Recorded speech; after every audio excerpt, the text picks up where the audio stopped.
मकसद ये था कि वो आम आदमी जिसको केजरीवाल भूल गए हैं, आज जिन परेशानियों से घिरा है, आज जो है जिस तरीके से कीमतें बढ़ी हैं, उसके ऊपर चंद बातें मैं आपके समक्ष रखना चाहता हूँ।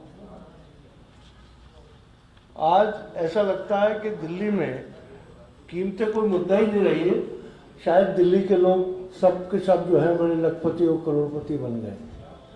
आज चाहे दालों की कीमतें लें आप, चाहे सब्जियों की लें, चाहे और दीगर जो चीज़ें हैं जो आम आदमी इस्तेमाल करता है, उनकी कीमतें आसमान को छू रही हैं। वो अरविंद केजरीवाल जिन्होंने कहा था कि ममता और बीजेपी सीरियस हैं, अगर वो ये जो टैक्स डीजल और पेट्रोल पे बढ़ा है, इस पे वैट ख़त्म कर दें। और ये आपको भी दिया जाएगा जिसमें कहा Mamata and BJP serious, then you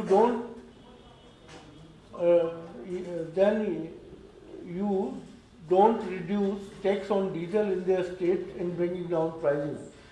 Loss be recovered by checking corruption. This was the slogan.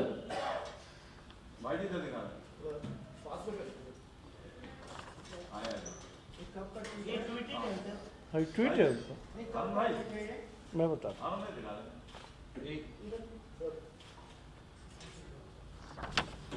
ये 14 सितंबर 2012 को कहा था उन्होंने। वो अरविंद केजरीवाल जो ये कहते थे कि टैक्स लगाने की तो आवश्यकता ही नहीं है, जितना टैक्स ज़्यादा कलेक्ट होगा उतना भ्रष्टाचार बढ़ेगा। अभी पिछले ही दिनों जो जिस तरीके से डीजल पे और पेट्रोल के ऊपर टैक्स बढ़ाया है, वैट जो बढ़ाया है, मैं उसके ऊपर आपको बताता हूँ कि 2015 में पेट्रोल के ऊपर जो वैट था वो केवल 20% था और डीजल पे 12.5%। जुलाई 2015 में ये बढ़ के हो गया 25%, 20 से 25 हो गया, और 2016 में ये 27% हो गया। तो 2015 से अब तक 7% टैक्स जो है केवल पेट्रोल के ऊपर बढ़ाया गया। इसके अलावा जो डीजल है 12.5% जुलाई में था, 2015 में था, और जुलाई 2015 में 16.6 हो गया, और फरवरी 2016 में 18.81 हो गया। ये इस बात को दर्शाता है कि किस तरीके से आम आदमी पार्टी जो हमेशा टैक्सेस को भ्रष्टाचार से जोड़ती थी, अब ना तो उनको इसकी चिंता है कि टैक्सेस बढ़ेंगे, आज चिंता इस बात की है कि हमारे विधायकों और मंत्रियों की तनख्वाहें 400% कैसे होंगी। और मैं समझता हूँ ये बड़ी शर्मनाक बात है। और ये बातें मैं इसलिए कह रहा हूँ क्योंकि आप लोगों को याद होगा, तमाम पुराने साथी हैं, हम लोगों का एक गहरा रिश्ता रहा है। जब दिल्ली गवर्नमेंट में कांग्रेस की सरकार थी, उस समय 2 रुपए भी अगर किसी चीज पर बढ़ते थे तो सरकार चिंतित होती थी।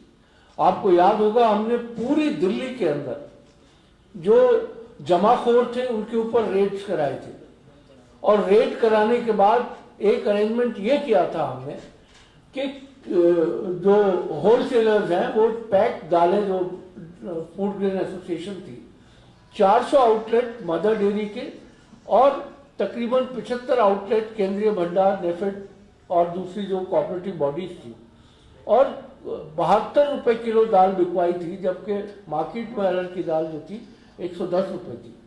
आपको याद होगा, दिल्ली सरकार ने 2 साल लगातार 139 रुपए का 10 किलो फोर्टिफाइड आटा जो है हमने उपलब्ध कराया था। लेकिन आज अगर आप फिगर देखें दालों की, मैं उसका भी एक आपको उदाहरण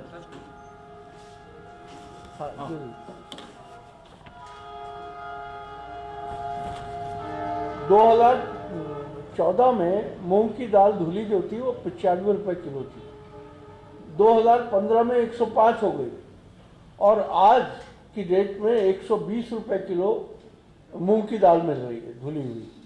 इसके अलावा अगर आप अरहर की दाल देखें, जो एक आम आदमी की ग़िज़ा है, वो 63 रुपये 2014 में थी, 2015 में 100 रुपये हो गई और आज वो 150 रुपये हो गई। मतलब तकरीबन 50 रुपये किलो का अंतर केवल और केवल 1 साल कुछ महीने में हुआ है। लेकिन सरकार को इसकी चिंता नहीं है कि दिल्ली के लोगों को सस्ती दाल मिल रही है या नहीं मिल रही है। आपने इसके ऊपर एक बयान नहीं देखा होगा, सिवाय इस बात के कि ऑड इवन के ऊपर वाहवाही लूटना, किस तरीके से सफाई कर्मचारी दिल्ली की जो सफाई व्यवस्था थी वो चरमराई। इसके अलावा उनका और कोई काम नहीं। और दिल्ली के लोगों को, चाहे वो भारतीय जनता पार्टी हो, और मुझे याद है कि जेटली जी ने कहा कि हमने 80,000 टन दालें जो हैं वो पूरे देश में जब्त की हैं और वो खुले बाजार में हम भेजेंगे तो कीमतें कम होंगी। मुझे नहीं पता कि 1 किलो दाल भी आज तक आई हो, लेकिन आरटीआई से जानकारी मिली है दिल्ली के अंदर पिछले 1 साल में 29 रेट जो इनका ऑफिशियल फिगर है, लेकिन 1 किलो भी दाल और गेहूं फालतू नहीं पाया गया, चावल फालतू पाया गया।